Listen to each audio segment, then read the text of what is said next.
আমাৰ চৰকাৰৰ মাননীয় মুখ্যমন্ত্ৰী আৰু এই চৰকাৰখন গঠন কৰা ভাৰতীয় জনতা পাৰ্টিৰ সভাপতি প্ৰমুখ্যে শীৰ্ষ লোকসকলক দুটামান কথা আমি খুব বিনয়েৰে সুধিব খুজিছোঁ।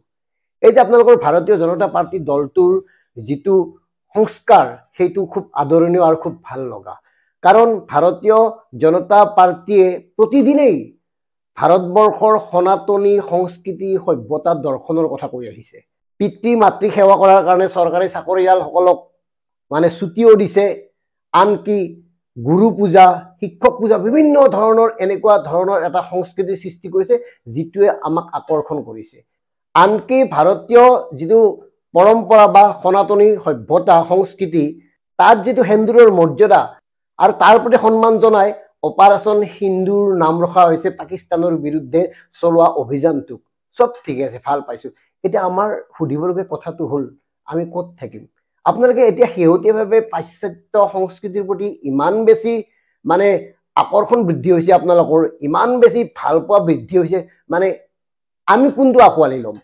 এতিয়া যেনেকৈ অপাৰেশ্যন সিন্দুৰৰ কথা ক'লোঁ, আপোনালোকৰ দলটোৰ মন্ত্ৰী বিধায়কৰ বহুতৰে পত্নীবিলাকে সেন্দুৰে নলয়। কিয়? আমি কাৰ কথা শুনিম? আনহাতে এই যে পষ্টমেলন আহিল, পষ্টমেলনক আমি কোনো পধ্যে বেয়া নাপাওঁ, সেই কথাটো কৈছোঁ। তেওঁলোকৰ সংস্কৃতি তেওঁলোকৰ ঠাইত ঠিকে আছে, পাশ্চাত্য সংস্কৃতিৰ মতে তেওঁলোকে ঠিকে কৰি আছে, ভাল কাম কৰি আছে। কিন্তু আমাৰ ইয়াত মিলেনে? মঞ্চত চিগাৰেট খোৱা বা অশ্লীল মাত মতা, এই কথাবোৰ আমি কি শুনিম? এয়া চাওক, নতুন প্ৰজন্মই কেনেকৈ মানে পষ্টমেলনক চাবলৈ গৈছে। এতিয়া এই পষ্টমেলনৰ এই পাশ্চাত্য চিন্তাৰ প্ৰতি আকৰ্ষিত হৈ আপোনাৰ বা মোৰ ল'ৰা ছোৱালীবিলাকক অৰ্ধ উলংগ হৈ ৰাজপথত এৰি দিম নেকি? এই কথাবোৰ সুধিব খুজিছোঁ। আপোনালোকে ভাৰতবৰ্ষৰ যি সনাতনী পৰম্পৰা, বিশ্বাস, মানৱতাবাদ, যি শ্ৰদ্ধা ভক্তিৰ কথা কয়, সেই বিষয়বোৰ ইয়াত টিকি থাকিব পাৰিবনে নোৱাৰে? মুকলিকৈ মদ খোৱা, মুকলিকৈ চিগাৰেট খোৱা, অশ্লীল গালি পৰা বা বিভিন্ন ধৰণৰ শাৰীৰিক অসামাজিক কাম কাজত লিপ্ত হোৱা পাশ্চাত্য দেশত তেনেই সহজ। গতিকে কি কৰিম? আৰু গায়ক গায়িকাসকলে যি ধৰণে নাচ গান কৰে, পাশ্চাত্য গায়ক গায়িকাসকলে, তাত বেছিভাগতেই যৌনগন্ধি বাৰ্তা থাকে। এতিয়া সেই কথাবোৰ আমি আমাৰ ল'ৰা ছোৱালীক লগত লৈ চামনে? এই কথাবোৰ ক'ব লাগে। কাৰণ এইকাৰণে ক'ব লাগে, শেহতীয়াভাৱে আপোনালোকে কৈছে যে চাকিৰাকো মাতিব, মাতক।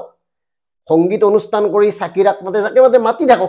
পিতৃ মাতৃক মানে ফুৰাবৰ কাৰণে ছুটি দিয়ে কৰ্মচাৰীক, সেই পিতৃ মাতৃক লগত লৈ আমি এই মঞ্চত চিগাৰেট খোৱা, থু পেলোৱা বা অশ্লীল গালি পৰা এই অনুষ্ঠানবোৰ চাম নে নাচাম?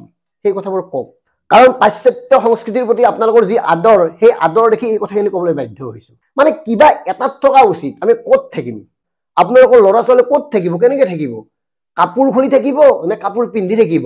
আপোনালোকৰ ল'ৰা ছোৱালীবিলাকে পাশ্চাত্যৰ ঢৌত এনেকৈ মুকলিকৈ সুৰাপান কৰিব, চিগাৰেট পান কৰিব নে কি কৰিব? এই কথাটো ক'ব লাগিব। এই কথাবোৰ ভাৰতবৰ্ষত খাটিবনে?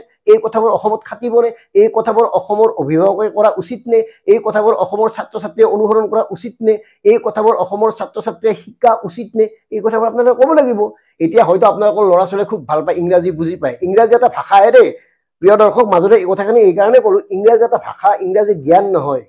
গতিকে ইংৰাজী দুই এষাৰ ক'লেই সাংঘাতিক জনা বুলি ভাবিব নালাগে। ইংৰাজী এটা ভাষা, জ্ঞান হ'ব নোৱাৰে। গতিকে ইংৰাজীৰ প্ৰতি আমাৰ যিটো অহেতুক দৰদ, কোনোবা ইংৰাজী ক'লে বিৰাট ভাল লাগে। কালি দেখিলে নহয় পষ্টমেলনৰ অনুষ্ঠানটোত কি ষ্টাইলত ইংৰাজী, আধা ইংৰাজী, বেছি ইংৰাজী কৈ কৈ অসমীয়া কিছুমানে টেলিভিশ্যনত বাইট দিছে।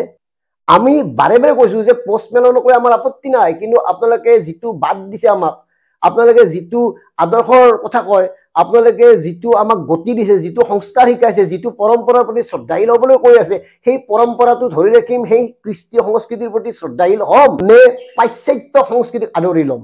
কাৰণ ভকেন্দ্ৰ বৰুৱাৰ কথা কিন্তু তেতিয়াই লক্ষ্মীনাথ বেজবৰুৱাই কৈ গৈছিল। এতিয়া আমি ভকেন্দ্ৰ বৰুৱা হ'ম নে এজন খাঁটি অসমীয়া হ'ম? এই কথাবোৰ আপোনালোকে কওক। কাৰণ আপোনালোকে কথা সলাই সলাই আদৰ্শক বিক্ৰী কৰি, সংস্কৃতিক বিক্ৰী কৰি আপোনালোকে ভাৰতীয় জনতা পাৰ্টিৰ যিটো আদৰ্শ, লক্ষ্য, উদ্দেশ্য, সেই লক্ষ্যবোৰক বিভ্ৰান্ত কৰি কিছুমান কথা নক'ব। এইকাৰণে নক'ব, বেয়া দেখি। ধন্যবাদ। জয় অসম।